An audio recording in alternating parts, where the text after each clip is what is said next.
It turns out it may have been love at first sight on The Bachelorette. Ali Fedotowsky gave Roberto Martinez her first impression rose on the premiere episode months ago. And on the finale last night, Ali sealed the deal, saying Roberto won her heart. But there was heartbreak along the way, and Cameron Mathison learned all about it when he sat down with the lucky couple in the house where they hid 4 months. Hey, Cameron. Hey, George, that's right, months. They finished taping the series months ago, but they weren't allowed to be seen in public together ever until last night's finale, of course, otherwise the conclusion would be ruined. But Ali did tell me that they both loved watching the finale together. In fact, she watched the tape of Roberto's marriage proposal 8 times.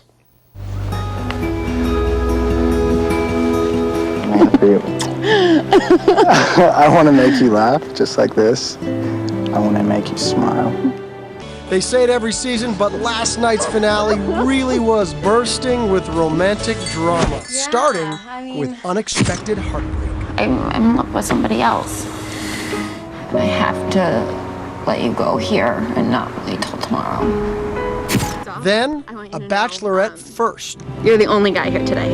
And the finale, a happy ending that even a buzz-filled blogosphere didn't see coming. He said during the proposal, I want every time I'm with you to let you know that you're so, so loved. And he does do that now, you know, outside the show. And I don't know. Lucky man. I'm just taking notes here for a second. Every morning, every night. Every morning. Okay, got it. That's going to go over very well at home in the Mathison household. Will you marry me? Oh my gosh. Yes. Yes.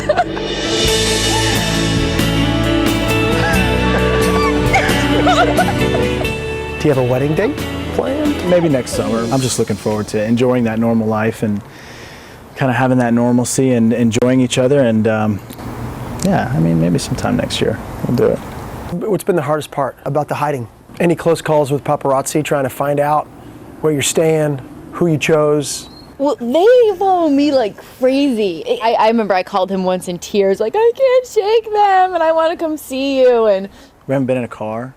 We haven't gone to the movies yet. Well, we kind of went to the movies. yeah, virtual day, East Coast, West Coast thing. We both went to the same movie at the same time. I went at like 7 o'clock West Coast time. He went at like 10 p.m. Yeah. in Charleston, and we just went to the same movie, and we like took pictures with our phones and sent them to each other at like the theater, so it was like we were together. And now you can actually go see a movie together, physically together. Have you guys been reading internet rumors or the blogs or I mean, have you guys sort of like got involved in that? I'm bad.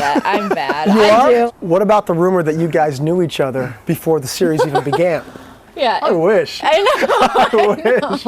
Yeah. No truth to that? No. Have you seen the rumors or the circulation of nude photos or the nude?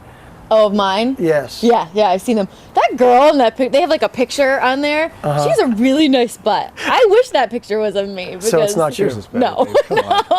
So can we set the record straight on one more rumor? There's a guy back home, or you had, or have a guy, or is, you know, that guy is a good friend of mine. Yeah. Seriously, good friend. I saw him one time since the end of the show, and he like had dinner with my roommates, who he's also good friends with. And yeah, it's silly.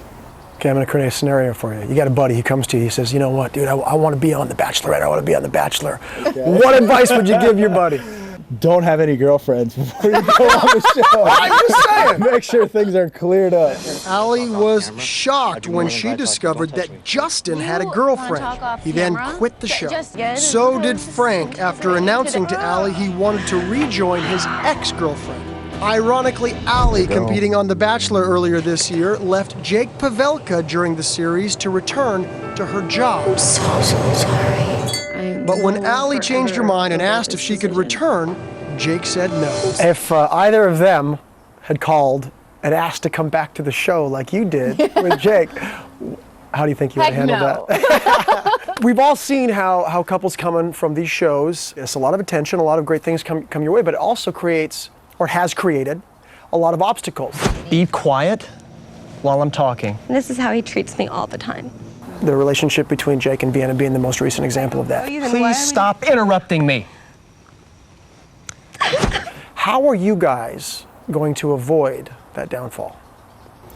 I mean, for me, it's communication, but I know how much we love each other, and that's the center of what we have. And just the fact that we love each other and the dynamic of our relationship and the way we communicate, I think that's what's going to make it last despite all the outside sort of distractions.